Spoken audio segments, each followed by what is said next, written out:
secret plan that Epic was about to start. The live event of Season X was on the surface pretty mysterious. It was barely teased, and the only image we got was the island waving goodbye to the bus driver. People began to worry about the fate of Fortnite. When the event started, we watched as the Seven's rockets led the meteor into the 0 point, and then everything went black. For 2 days, Fortnite socials were deleted, the game was stuck on a black hole, and kids a lot of people are talking about this is going to be coming back. We're going to have like a black hole. Excuse me. We're going to have like a black hole event. And that's going to kind of suck because that means that we can't play. Everywhere were panicking. Was this really the end? In fact, it was the beginning. Epic knew that their version for Fortnite was ambitious, and they needed to start fresh if it was gonna work. After a few days, an update appeared, and the servers were live again. It was time for Fortnite Chapter 2. There's a completely new map, updated graphics, and swimming was added to the game. After years of building over lakes, there was no swimming before? That's crazy. we can now dolphin dive, go fishing, and drive boats. It also came with So dolphin diving's been around for a while. The redesigned UI and a ton of classic weapons were remodeled. POIs like Slurpy Swamp and Steamy Stacks were full of secrets like a healing river or chimneys that let you glide. The community was also taken by surprise when Ninja got his own skin in the game, creating the Icon series. We also got the Bazooka, the first weapon ever to use 2 inventory slots. With so much content to explore, it's no surprise that this was the longest season of Fortnite history. So that's a mythic now. To put that into perspective, we had Fortnitemares, Winterfest, and a Star Wars event in a single season, and it still didn't end until February. When Season 2 eventually came around, it was worth the wait. Some would argue it had more content than Season 1, with mythics, 5 new POIs, and a secret agent battle pass. Deadpool was included as a secret skin, and this section has been mostly collabs ever since. Around the island, there were now helicopters, crash pads, and vaults. If you eliminated a boss, they would drop a mythic weapon and a key card to let you earn tons of loot. This is obviously inspired by Apex. So it's gonna happen for 5 weeks. We have 5 weeks of this, and of the new old seasons, I should say, OG seasons, and so it's gonna take us. It is gonna take us into wintertime, like early December.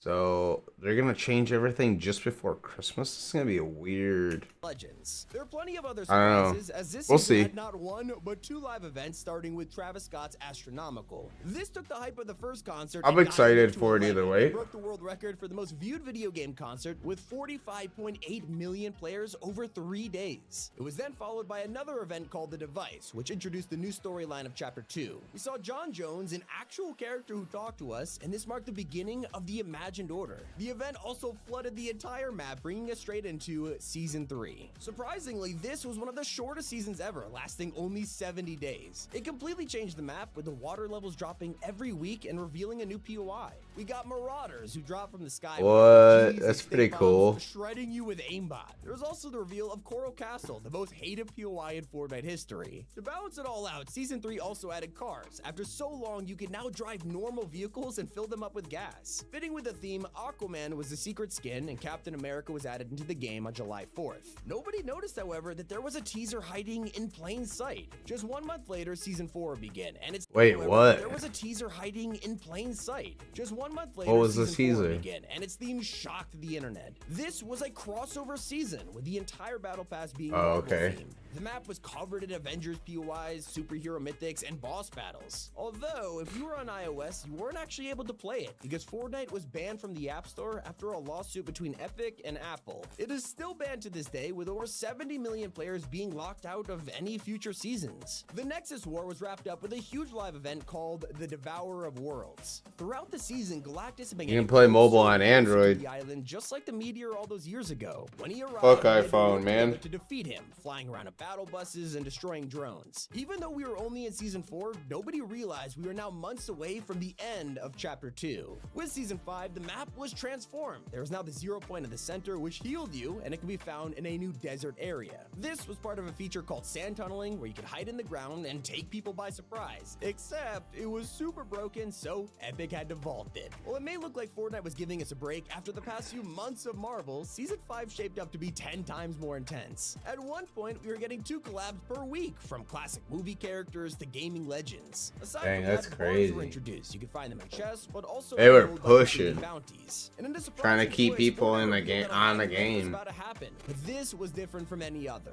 With the launch of Season 6, we loaded into the game and were immediately thrown into the Zero Crisis finale, a personal live event that introduced you to the new season. It included a story trailer that was directed by the Russo brothers and remains one of the most popular Fortnite trailers to this day. It introduced the Foundation and teased a future villain named Geno. The Spire is created and were given a primal season. This got rid of every sniper in the game and replaced them with bows. There was also a new crafting and hunting mechanic, bringing tameable wildlife to the island like boars and wolves. Despite the season being primal, Fortnite still found a way to add crossovers like Neymar and NBA, but skins that did fit the theme were Lara Croft and Aloy. Little did we know we were actually gearing up for one of the most beloved seasons of Chapter 2. With crop circles, UFOs, and mysterious radio transmissions, it was time for the invasion. Damn, that's crazy. The quests were probably insane during this We time. now had railguns that could annihilate people, especially when you combine them with a recon scanner. The fun items kept coming, like a prop gun or a Gravitron that let you throw items around. If you're abducted by the mothership in the sky, you could compete to win loot, which was a super unique feature. Season 7 was able to sneak more crossovers in, including Superman and Rick and Morty. And let me tell you, the internet had a field day with the Rick skin. And this wasn't even including the fact that it was yet another season with 2 live events. It started with Ariana Grande's Rift Tour, and just weeks later, we got Operation Skyfire. Through these events, the last reality was revealed, bringing back the Cube from Chapter 1, but this time in the thousands. The Cube Queen became the new villain of Fortnite, summoning her army onto the map and threatening to destroy reality. That motherfucker is gonna come back again then? Monsters and huge caretakers. Venom and Carnage made a fitting appearance with their own mythics and updated outfits. But the horror theme didn't stop there. We had Resident Evil in the item shop and the Cube Queen in the battle pass. But the most horrifying part of this entire season wasn't her creepy Disney music or Sasuke's dead eyes. It was the reveal of Dwayne "The Rock" Johnson.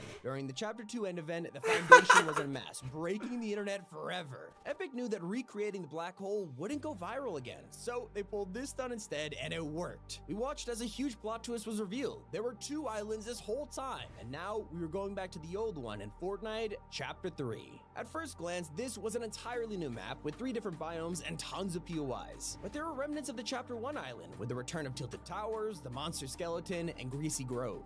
They decided to spice up the gameplay with a new movement feature, allowing us to slide around, and this was made even better by the reveal of Spider-Man in the Battle Pass. By far the most requested superhero in the entire game, and he had a mythic web slinger, which was better than the actual